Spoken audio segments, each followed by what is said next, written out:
Friends, அஸ்ஸலாமு அலைக்கும். இன்றைக்கி மாசி பொரிச்சது எப்படி செய்கிறதுன்னு பார்க்கலாம். 2 மிளகா வத்தல். நான் அந்த பொங்குற மாதிரி சுடுறதும் பேன்ல அது இப்படி தான்.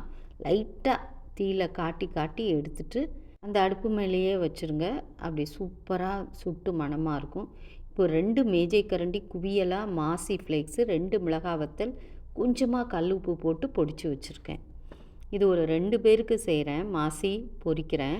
ஸோ இப்போ வந்து ஒரு 1/2 கப் தேங்காய் துருவல், அதே அளவு சின்ன வெங்காயம் நறுக்கி வச்சுருக்கேன், கொஞ்சம் மல்லிக்கீரை, ஒரு பச்சை மிளகா பொடியாக நறுக்கி வச்சுருக்கேன். எல்லாம் சேர்ந்து நல்லா மிக்ஸ் பண்ணிக்கலாம். அந்த மாசி தூளை போட்டு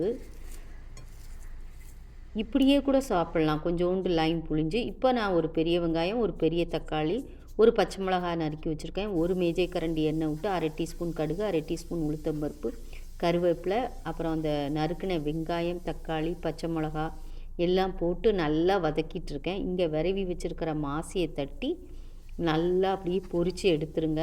ஃபைனலாக கொஞ்சம் மல்லிக்கீரை தூணிங்கன்னா மாசி பொரிச்சது ரெடி. சம்பளாவும் சாப்பிட்லாம், இப்படி நல்லா பொரிச்சும் சாப்பிட்லாம். இது ஒயிட் ரைஸுக்கு வெறும் ரசத்தோடு சாப்பிடவும் அட்டகாசமாக இருக்கும். இல்லாட்டி பருப்பு வச்சுக்கலாம், அல்லது கிச்சடி ரைஸ்க்கு சூப்பராக இருக்கும். இப்போது மாசி பொரிச்சது ரெடி ஆகிடுச்சு. அப்பளம், உப்பு கண்டம் இதெல்லாம் பொரிச்சுக்கலாம்.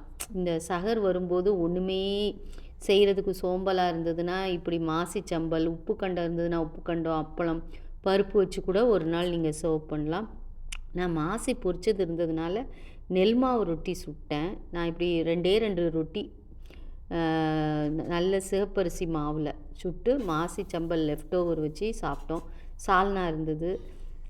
இது எங்கள் ஊரில் நார்மலாக பசியாரக்கு செய்கிறது தான். அதை தான் உங்களோட ஷேர் பண்ணேன். மாசி சட்னி சம்பல் ரெசிபி நம்ம சேனலில் இருக்குது.